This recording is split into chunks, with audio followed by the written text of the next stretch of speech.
Assalamualaikum warahmatullahi wabarakatuh. Nama saya Triwahyuni Kumalasari, peserta Latsar CPNS Kota Bandung, Pusdikmin gelombang 9 angkatan 13. Dalam kesempatan kali ini, saya akan meresume materi tentang pelayanan publik.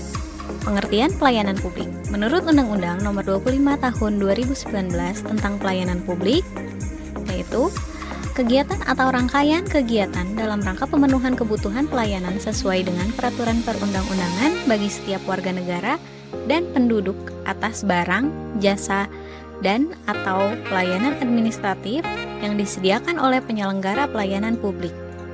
Inti muatan Undang-Undang Nomor 25 Tahun 2009 tentang pelayanan publik yaitu mengatur hak, kewajiban, dan larangan. Yang kedua, partisipasi dan pemberdayaan masyarakat. Yang ketiga, kewajiban pokok penyelenggara atau pemerintah. Kategori barang dan jasa. Yang pertama, barang atau jasa privat atau private goods.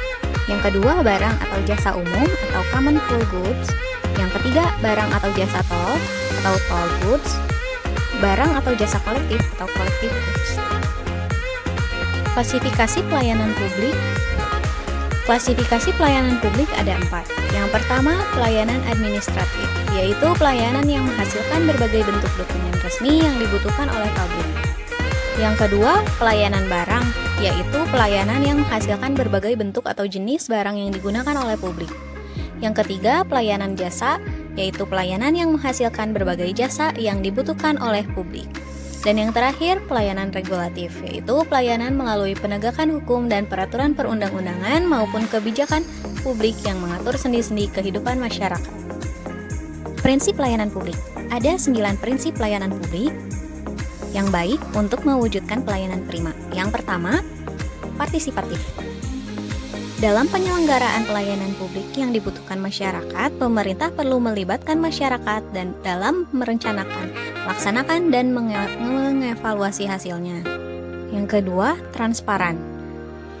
Dalam penyelenggaraan pelayanan publik, pemerintah sebagai penyelenggara harus menyediakan akses bagi warga negara untuk mengetahui segala hal yang terkait dengan pelayanan publik yang diselenggarakannya tersebut, seperti persyaratan, prosedur, biaya, dan sejenisnya.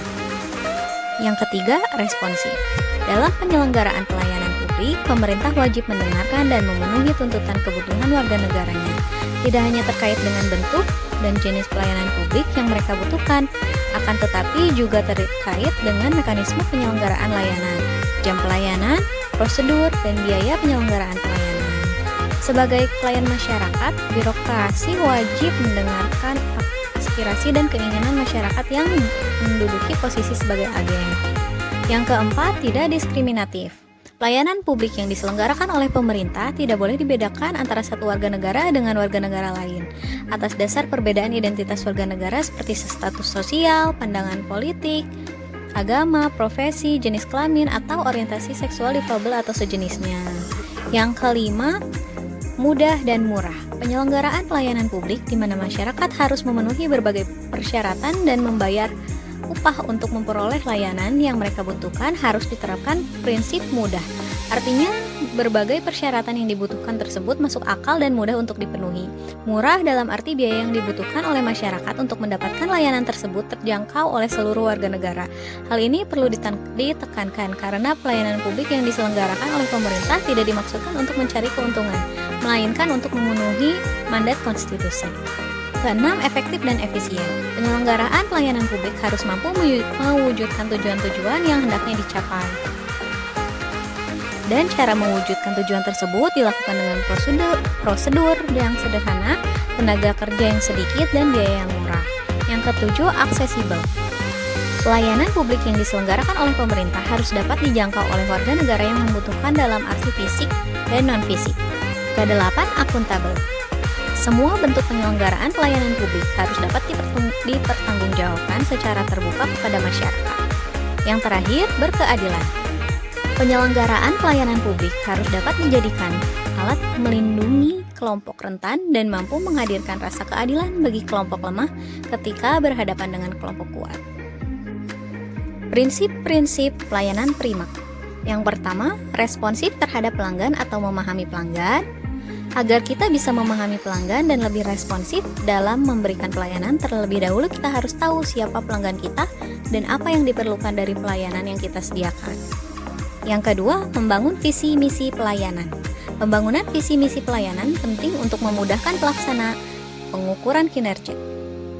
Yang ketiga, menetapkan standar pelayanan dan ukuran kinerja pelayanan sebagai dasar pemberian pelayanan.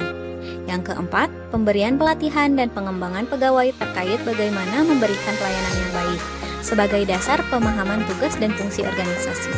Yang kelima, memberikan apresiasi kepada pegawai, diberikan dalam bentuk reward terhadap pegawai yang telah melaksanakan tugas pelayanannya dengan baik. Sekian resume materi pelayanan publik. Terima kasih. Wassalamualaikum warahmatullahi wabarakatuh.